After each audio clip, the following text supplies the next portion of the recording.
ओम नमो भगवते वासुदेवाय. सार्थ सुबोध ज्ञानेश्वरी. लेखन व वाचन सौ मनीषा भास्कर अभ्यंकर, महाराष्ट्र, मिरज 416410.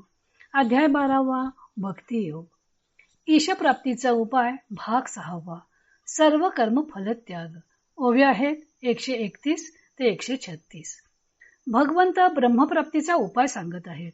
त्यांनी शेवटचा उपाय सांगितला, सर्व कर्म फलत्यागाचा. कोणत्याही कर्माच्या फलाची कामना ठेवली नाही की त्या कर्माची फळ देण्याची शक्ती नाहीशी होती. ही गोष्ट ज्ञानदेव दृष्टांतांनी स्पष्ट करत आहेत. खडकी जैसे वर्षले का आगी माझी पेरिले, कर्म मानी देखिले स्वप्न जैसे. खडकावर पडलेला पाऊस अथवा अग्नीत पेरलेले बी अथवा पाहिलेले स्वप्न हे जसे व्यर्थ असते त्याप्रमाणे सर्व कर्मे व्यर्थ मान. अगा आत्मजेच्या विषयी जीव जैसा निरभिलाशी, तैसा कर्मी अशेशी निष्काम होई. अरे अर्जुना, आपल्या मुलीविषयी जसा आपला जीव निष्काम असतो त्याप्रमाणे सर्व कर्मांच्या फलाविषयी तू निष्काम हो. वन्हीची ज्वाळा जैशी वाया जाया आकाशी, क्रिया जिरो दे तैसी शून्य माझी. अग्नीची ज्वाळा जशी आकाशात व्यर्थ जाते म्हणजे तिचा काही परिणाम होत नाही, त्याप्रमाणे तुझ्याकडून होणारी कर्मे शून्यामध्ये जिरू दे, म्हणजे जणू काही ती कर्मे केलीच नाहीत अशी तुझी चित्तवृत्ती असू दे. अर्जुना हा फल त्यागू, आवडे कीर असलगू, परियोगा माझी योगू धुरेचा हा. अर्जुना, हा फलत्याग सोपा वाटतो खरा, पण सर्व योगांमध्ये हा श्रेष्ठ आहे.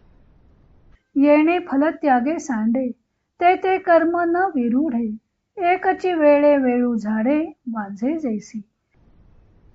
जसे वेळूचे झाड एक वेळ व्याले म्हणजे पुन्हा वीत नाही, त्याप्रमाणे या फलत्यागाने जे जे कर्म टाकले जाते त्या कर्मास पुन्हा अंकुर फुटत नाही, म्हणजे ते कर्म सुखदुःखाचा भोग देण्याकरता पुढे जन्माला कारणीभूत होत नाही.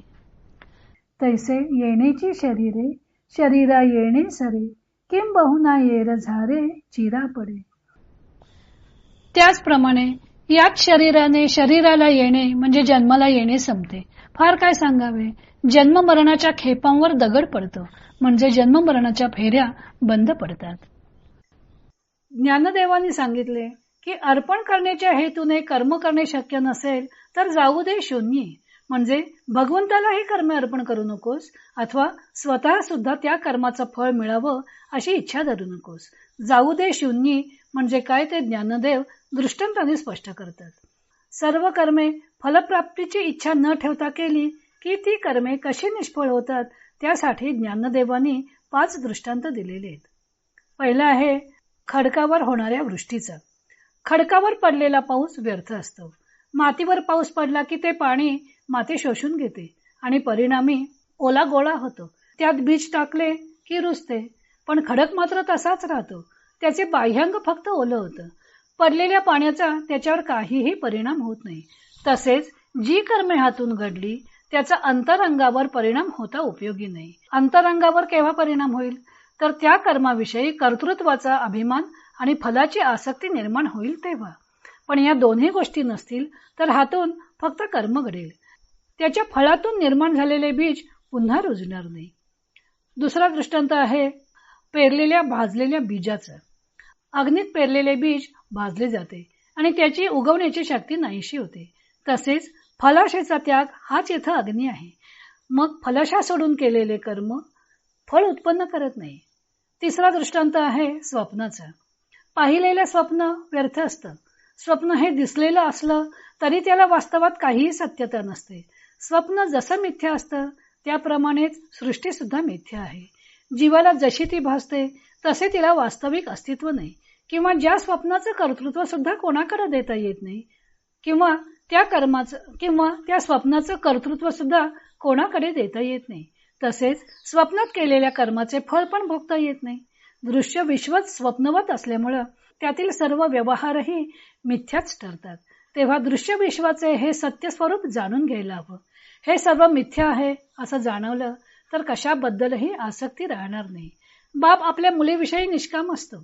तिच्याविषयी त्याच्या मनात विषय वासना तर नसतेच, पण ती एक दिवस सासरी जाणार आहे हे त्यानं लक्षात घेतलेलं असतं.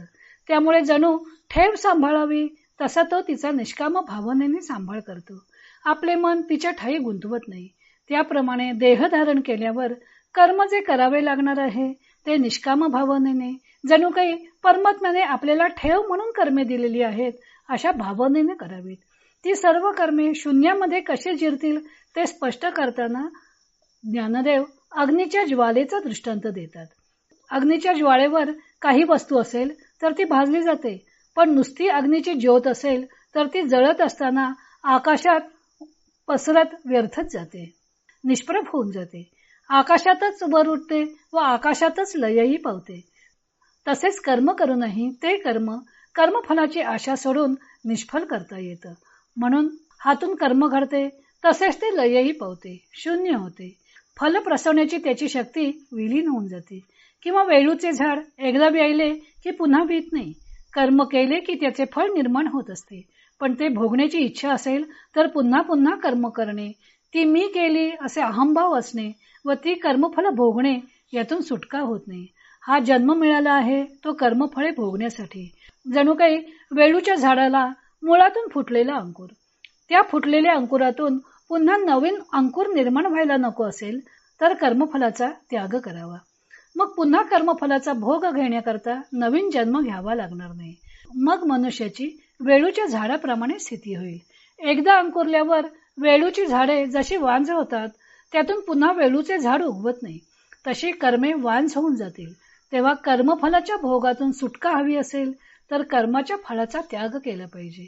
कर्मफलाचा त्याग केल्यावर त्या कर्माचं दुसरं फळ उत्पन्न होत नाही.